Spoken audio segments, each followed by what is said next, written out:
স্বাগত ৭১-এর খেলাযোগে আপনাদের সাথে আছি আমি ফাহিম রহমান। টি-20 স্কোয়াডের ভাবনায় না থাকা মেহেদী মিরাজ আনলাকি। টিম কম্বিনেশনের কারণে বাদ পড়লেও মিরাজ ফিনিশিং রোলে কার্যকরী হতে পারত, সেই বার্তাই দিয়েছেন ঢাকা লিগে ঝোড়ো ইনিংস খেলে। তার দারুণ ইনিংসে বিগ ম্যাচে প্রাইম ব্যাংকে ৩২ রানে হারিয়েছে মোহামেডান। ম্যাচ শেষে ম্যাচ সেরা সেঞ্চুরিয়ান রনি তালুকদারও বললেন টি-20 দলের সুযোগ না পাওয়া মিরাজ আনলাকি। নাইয়ান বিন জসিমের রিপোর্ট।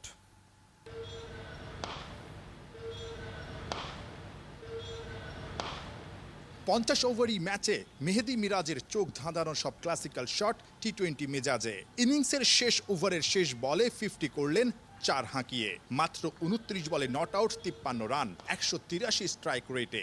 ফিনিশিং রোলে মিরাজ দারুণ একটা ইনিংস খেলে আফসোসটা আরও বাড়িয়েই দিলেন। হয়তো প্রশ্ন ছুড়ে দিলেন কেন তিনি নেই টি-20 ভাবনাতে। তো মিরাজকে অনেক কথা থাকতে পারে, বাট আমি মিরাজকে এখানে একটু আনলাকি ভাববো। একদিন আগেই খালেদ মাহমুদ সুজন মিরাজের টি-20 স্কোয়াডে না থাকাকে বলেছিলেন আনলাকি। এবার সেই সুরে সুর মেলালেন প্রাইম ব্যাংকের বিপক্ষে সেঞ্চুরিয়ান রনি তালুকদার। এমন একজন প্লেয়ার, ও সব সময় চেষ্টা করে টিমের ভালো কিছু করার জন্য। কারণ যেভাবেই হোক, ও বোলিং করে হোক, ফিল্ডিং করে হোক, ব্যাটিং করে হোক, ও কন্ট্রিবিউট করার চেষ্টা করে যেন কীভাবে ম্যাচ উইন করা যায়। কারণ ও অসাধারণ প্লেয়ার, এটা নো ডাউট। অসাধারণ প্লেয়ার। এবং গতকালকে খালেদ মাহমুদ সুজন বলছিলেন যে আসলে মিরাজ একটু আনলাকি। মানে আপনি এবং মিরাজ দুজনই একটু আনলাকি মনে হয় কিনা যে টি-20 স্কোয়াডে কোনো কারণে নেই বিশ্বকাপও সামনে?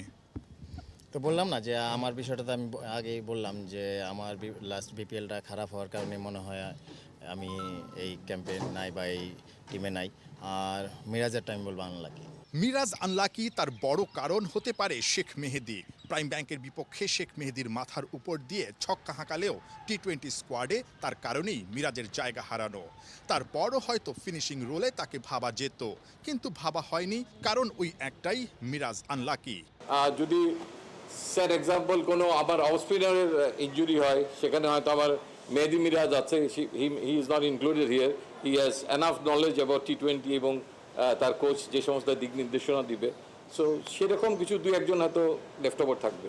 এনাফ নলেজ থাকার পরও ওয়েটিং লিস্টে, অথচ বিশ্বকাপ ঘিরে সাজানো এই দলটাতে আছে দুজন টি-20 অভিষেক না হওয়া ক্রিকেটারও। সদ্য ঘোষিত টি-20 প্রাথমিক স্কোয়াডে ১৭ জনেও নাম নেই মেহেদী মিরাজের। দারুণ একটা ইনিংস খেলার পরই প্রধান নির্বাচক গাজী আশরাফ হোসেন লিপুর খুব কাছাকাছি মেহেদী হাসান মিরাজ, কিন্তু তাকে দেখেও যেন দেখলেন না চিফ সিলেক্টর। একটা সিরিজ আগেও ছিলেন ভাইস ক্যাপ্টেন, তবু খেলা হয়নি নিউজিল্যান্ড সফরের ওই সিরিজে, বাদ পড়েছেন পরেরটাতে। তারপর থেকে মিরাজ নেই কোচ নির্বাচক কারো ভাবনাতে। মিরাজ একটু বেশি আনলাকি বটে। নাহিয়ান বিন জসিম, ৭১।